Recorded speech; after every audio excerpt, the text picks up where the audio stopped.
Bonjour, comment allez-vous? Aujourd'hui, nous allons parler d'un sujet assez controversé qui est l'inversion du scie circulaire manuel.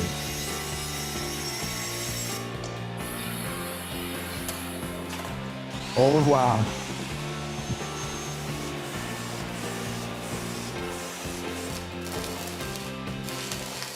Eh bien, avant de commencer, je voudrais faire un câlin à Everton Amorim, qui m'exige toujours. À ce sujet, je peux donc faire un tutoriel. Eh bien, cette fois, ce ne sera pas le tutoriel. Comment renverser une scie? Ce dont je veux parler, c'est qu'il y a toujours des controverses sur Internet, notamment sur les forums. Est-il sécuritaire d'inverser? Dois-je inverser? Est-ce que cela vaut la peine d'inverser une scie manuelle? Et je voulais entamer une discussion, un débat avec vous sur ce sujet. Je ne vais pas dire ici que je possède la vérité. Eh bien, personnellement, je considère l'inversion d'une scie circulaire manuelle comme quelque chose de plausible et de efficace, tant que les règles sont respectées, pour le faire en toute sécurité. Parce que je considère que c'est quelque chose qui fonctionne si nous avons une bonne scie circulaire. Elle a là environ 1800 watts de puissance, comme c'est le cas des 5007 points. Ce qui équivaut à peu près à un peu plus de 2 CV. Autrement dit, c'est un bon moteur, c'est un moteur puissant. Évidemment, les distances de transmission, puisqu'il s'agira d'un moteur relié directement à l'acier. Il est plus facile de bloquer un essieu. Il est directement relié au moteur, cela peut provoquer un calage brutal du moteur, et même une casse du moteur, provoquant des éclats d'obus, et tout plus qu'un moteur qui sera relié à une poulie car déjà, il calera ou le moteur glissera sur la poulie, ou vers le moteur, mais de manière légèrement plus lente. Ça fonctionne comme un abdo, par exemple, ça ne donne pas cette secousse directe.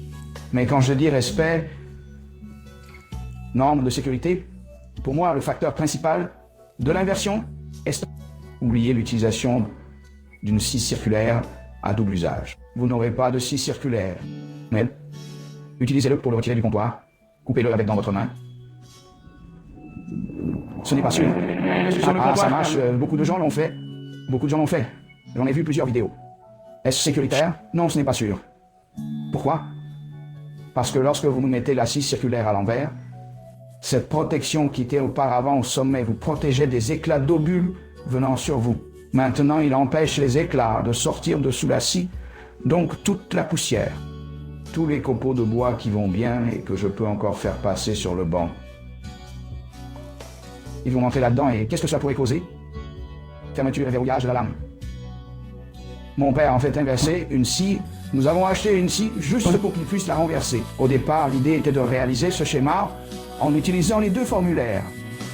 Cela n'a pas fonctionné car il a commencé à geler. Là, la bouille, il a commencé à se sentir perdu. En fait, il n'a pas réussi à le verrouiller, mais il s'est senti. Avec son expérience, il commençait à perdre de la vitesse.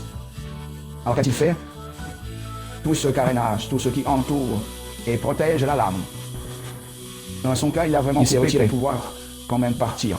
Une protection inférieure sans laisser la lame ouverte en dessous pour toujours maintenir la sécurité. Sur le côté, il y a tout découpé et enlevé. En d'autres termes, un outil qui n'a pas été utilisé. L'une des meilleures vidéos que j'ai vues à ce jour sur ce travail est celle de Matthias Wendel. Il y a tout enlevé, a même enlevé la base de la scie et a utilisé juste le moteur. Je n'ai pas lu vers cette vidéo et je ne peux même pas en joindre des images ici. Même si je le retrouvais, mais faites simplement une recherche sur la chaîne de Matthias Wendel et vous trouverez cette vidéo. Et en plus, il y a d'autres gars qui ont fait exactement ça.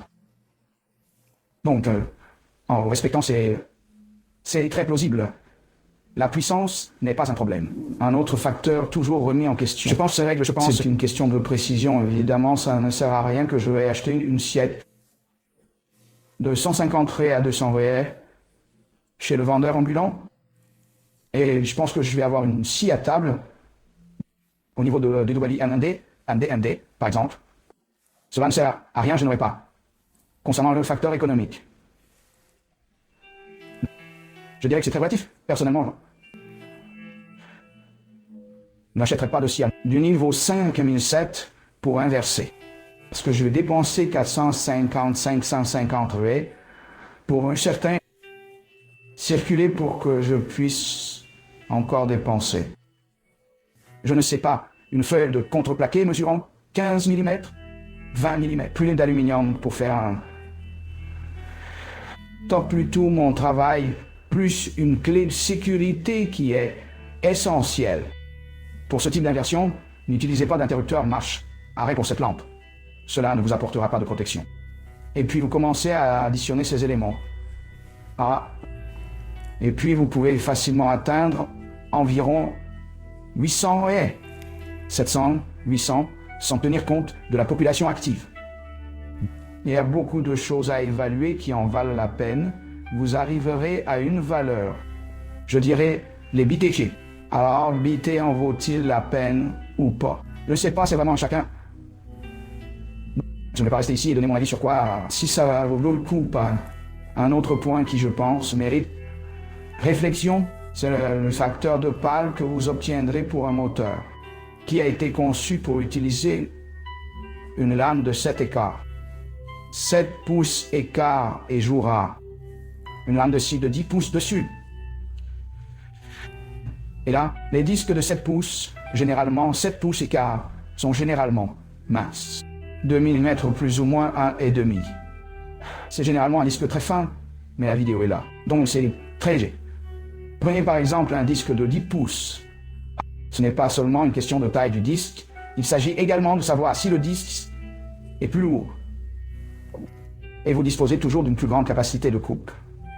Vous n'allez pas me dire que quelqu'un va mettre un disque de 10 pouces et qu'il va continuer à couper 30 mm à la fois parce qu'il voudra tout mettre dedans. Et alors le moteur résistera à cet à-coup direct. Donc je le vois de cette façon. Si vous voulez couper des choses, l'autre. Cela ne vaut pas la peine de faire une inversion. A dit, je ne ferai pas de revirement. Oui, je ferai un... Je manque d'argent. J'ai besoin de travailler. Oui, je ferai. Je veux pratiquer mon passe-temps. Je ne travaillerai que sur de petites choses, comme c'est le cas de mon père. Mon père fait de l'artisanat. Juste des choses petits, il ne coupe généralement rien. Qui a plus de... C'est 25 mm, 30 mm. Après cela, il apporte généralement à la menuiserie. Il se tient à côté de lui et demande une faveur aux gens. Les gens l'aiment et la coupe pour lui. C'est donc sa réalité et la réalité de certaines personnes qui font de l'inversion. En plus de tous ces facteurs que j'ai déjà évoqués, nous en entrons à un autre. Si vous achetez une scie circulaire manuelle et phare, annule automatiquement votre garantie est perdue. Donc tu as déjà été découvert, tout ce qui arrive, à partir de là, tu as déjà perdu. La garantie, il faut être conscient de ces risques. Vaut-il la peine d'acheter une vraie scie à table aujourd'hui, avec les conditions de paiement échelonnées, et aller travailler? Je pense que ça vaut chacun. Analysez votre situation, tant financière que de demande. Et prenez votre décision ici pour donner mon avis sur quelque chose dont on me demande toujours de parler. J'espère que je n'ai offensé personne ici qui l'a déjà fait. Je ne conteste personne. C'est pas parce que j'ai quelqu'un à la maison qui a déjà fait une inversion. C'est tout les amis. Un câlin à tous et à la prochaine fois.